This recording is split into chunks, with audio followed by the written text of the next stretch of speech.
Let's talk about CVs. Now, these are really important. You know, this is probably the first document that a recruiter or a hiring manager is going to see before they even meet you. So it's very important, you know, first impressions really do count. So whether you're applying for an internship, a scholarship, or it's your first job, maybe you've been involved in the corporate industry for the last 20 years and you're just going for that next position up. This is very, very important to get the CV right. So today I'm going to talk about the 5 common mistakes that most people have on their CVs. So mistake number 1.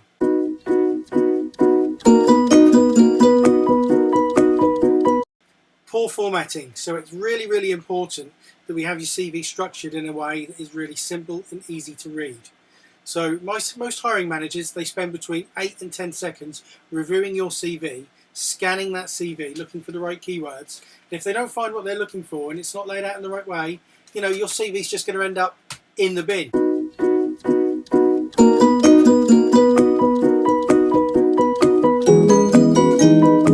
So it's really important to have that CV laid out in a really clean and simple format. So if you head over to Bigger Fish, the website, www.bigger-fish.co.uk, there's some great examples of some CV templates on there. Most of the examples utilize a sidebar, so you can put your main content on the larger side and then a smaller sidebar which you will have your contact information, your education, both your academic and your vocational, and then a bunch of your skill sets, hard skills, soft skills, your IT skills, any memberships, and also the templates which I offer. They have a section at the bottom for recommendations or your references. So head over to the website and you can download those now.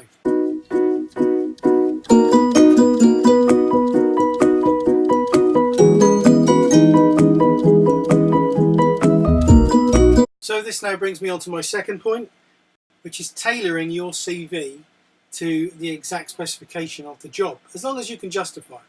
So most people, they have a generic CV, but lazy people just send that generic CV out to every job application that they see. And it's not the way you should do it.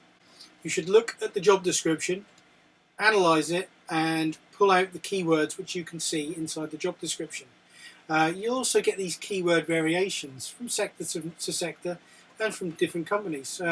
People in America call the same thing something slightly different as to what we call it in the UK. So it's very important that you tailor your CV as per the job description. You don't need to do this word for word, but pull out the key skills, the core skills that they're looking for, and make sure that they're mentioned in a skills section on your CV. Also, make sure that you look at the title of the job that you're actually applying for, and if you can justify it, call yourself that title. You know, your chances of getting the call back will go up tenfold. So it's very, very important to tailor your CV.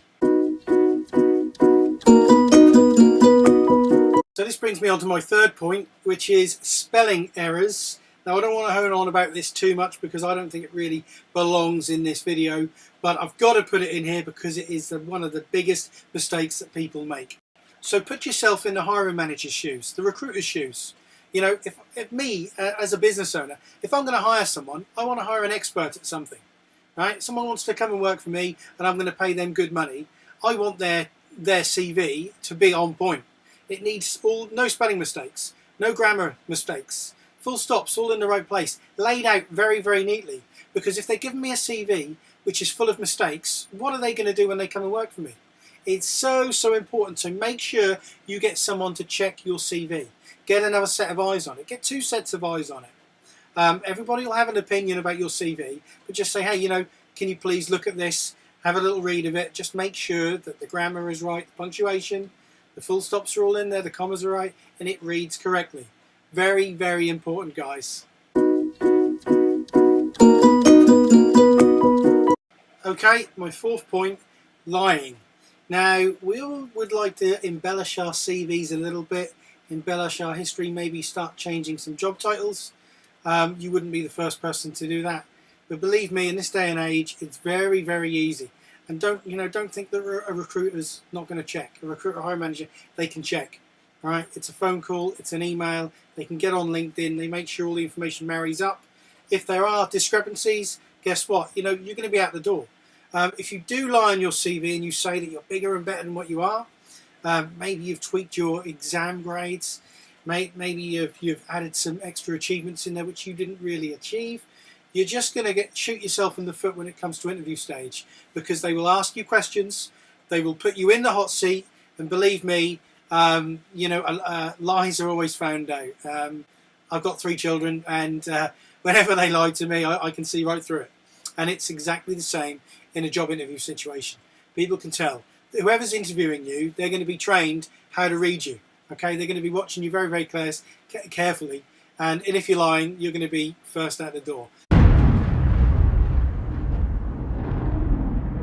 So I wouldn't do it. What I would do is concentrate on the skills that you have got, concentrate on the qualifications you've got, and the achievements which you have brought to the table for the previous employer, and just put those in front of a potential employer.